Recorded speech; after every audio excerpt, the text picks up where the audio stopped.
बच्चों, कैसे हैं आप सब? आशा करती हूँ आप सब अच्छे होंगे, स्वस्थ होंगे। स्वागत है आपका इस कक्षा में।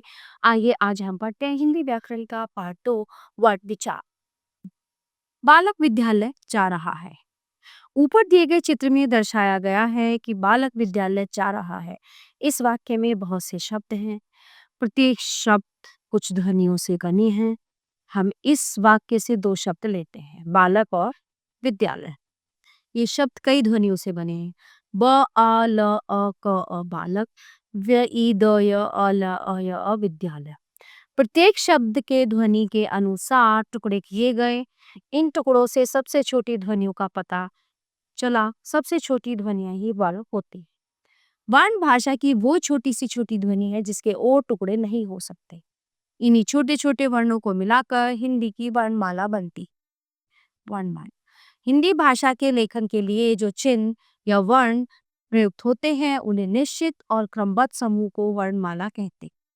हिंदी वर्णमाला को दो भागों में बांटा गया है, स्वर तथा व्यंजन। ठीक है। स्वर ऐसी ध्वनियां जिनका उच्चारण करते समय फेफड़ों से निकलने वाली वायु कंठ से सीधे बाहर आ जाती है, वो स्वर कहलाती है। हिंदी में कुल 11 स्वर हैं। अ आ ई उ र ए ऐ ओ औ। आ और ओ के बीच की ध्वनि अ को भी स्वरों में सम्मिलित कर लिया गया है। इसका प्रयोग अंग्रेजी से हिंदी में आए अनेक शब्दों में होता है, जैसे डॉक्टर, कॉलेज। अंग और अंग और आहा न तो स्वर हैं न ही व्यंजन। ये अयोगवाह कहलाते हैं। इनका प्रयोग स्वर के बाद तथा व्यंजन से पहले थे। अंग इसे अनुस्वार कहते हैं, जैसे अंगूर, पंछी, हंस आदि। इसे अनुनासिक कहते हैं, जैसे ऊंट, आंख, चांद आदि। इसे विसर्ग कहते हैं, अतः, पुनः, छ आदि। स्वर के रूप हिंदी भाषा में स्वर दो प्रकार से लिखे जाते हैं, मूल रूप में तथा मात्रा के रूप में। मूल रूप में अमरूद, अजगर, आम आदमी, ई इधर इमली, ई ईर्ष्या, उ उल्लू, उधर ऊ ऊपर, ऋतु ऋण, एक एड़ी, ऐसा ऐनक, ओला ओकली, और औषधालय। ठीक है। मात्रा रूप में प्रत्येक स्वर की एक मात्रा होती है। स्वर जब व्यंजन के साथ आते हैं तो मात्रा रूप में आते हैं। जैसे अ नहीं होती, आ की ये मात्रा होती है, जैसे कर, चल, काला, चाचा, किंचित, कीट, जीत। ठीक है। इस तरह से उ की मात्रा कुछ, मुख, कुल, फूल, भूल, कृपण, ग्रह, केला, छेद, कैसा, पैसा, कोयल, मनोहर, कौर, इकलौता, और ये होती है इसकी मात्राएं। ठीक है। ये होते हैं वार। फिर आता है व्यंजन। ऐसी ध्वनियां जिनका उच्चारण करते समय फेफड़ों से निकलने वाली वायु कंठ से सीधे बाहर नहीं आती, उन्हें व्यंजन कहते हैं। इनके उच्चारण में वायु का प्रवाह रुककर या घर्षण के साथ निकलता है।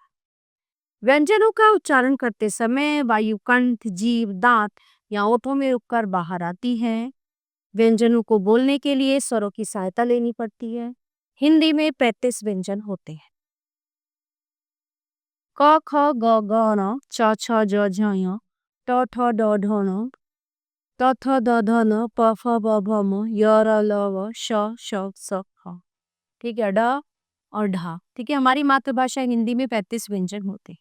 डा ढा का प्रयोग हिंदी में डा और ढा वर्णों का भी प्रयोग भी होता है। ये वर्ड डा और ढा के नीचे बिंदी लगाकर बनाए जाते हैं, जैसे चिड़िया, पेड़, पढ़ाई, चरह। इस तरह से संयुक्त व्यंजन दो व्यंजनों को मिलाने से संयुक्त व्यंजन बनते हैं। इनके मिलने पर इन्हें अलग रूप में लिखा जाता है। ये मुख्य रूप से 4 होते हैं, जैसे क्ष, त्र, ज्ञ, श्र। क्षत्रिय, कक्षा, चित्र, पत्र, ज्ञान, यज्ञ, श्री, आश्रम। ठीक है। संयुक्ताक्षर दो व्यंजनों को मिलाने से संयुक्ताक्षर बनते हैं। यदि किसी शब्द में कोई अक्षर स्वर रहित है तथा बाद का स्वर युक्त है तो उन्हें मिलाकर लिखने के कुछ तरीके निम्नलिखित हैं। जैसे पाई हटाकर, अर्थात वर्णों में आई सीधी रेखा व्यंजन वर्णों को स्वर रहित करने के लिए पाई हटा देते हैं। अच्छाई, संबंध, प्यारा, 11। गुंडी हटाकर व्यंजनों के गोलाई वाले भाग को आधा हटाकर उसे स्वर रहित रूप में दिखाया जाता है, जैसे पक्का, हफ्ता। हलंत लगाकर छोटे पाई वाले व्यंजनों के नीचे हलंत लगाकर उन्हें स्वर रहित रूप में लिखा जाता है। छुट्टी, लड्डू, विद्या, धनाढ्य, चे। अब आता है राम यानी रेफ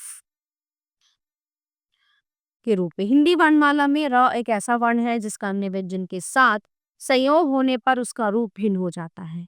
स्वर रहित र यानी र जब किसी अन्य व्यंजन के साथ संयुक्त होता है तो वह उस व्यंजन के ऊपर रेफ के रूप में लिखा जाता है, जैसे धर्म, कर्म, पर, गर्ल।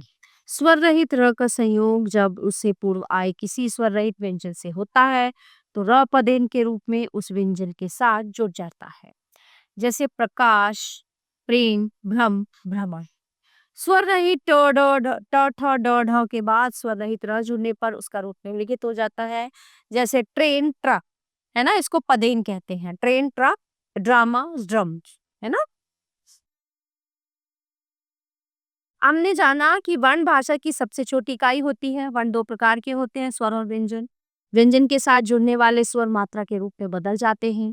वर्णों के निश्चित एवं क्रमबद्ध समूह को वर्णमाला कहते हैं। हिंदी में श, त्र, ज्ञ, श्र आदि संयुक्त व्यंजन भी होते हैं। र के विभिन्न रूप भाषा में प्रयोग किए जाते हैं। तो प्यारे बच्चों, ये पाठ यहीं पे समाप्त होता है। आशा करती हूँ आपको अच्छे से समझ आया होगा। मिलते हैं अगली कक्षा में। धन्यवाद।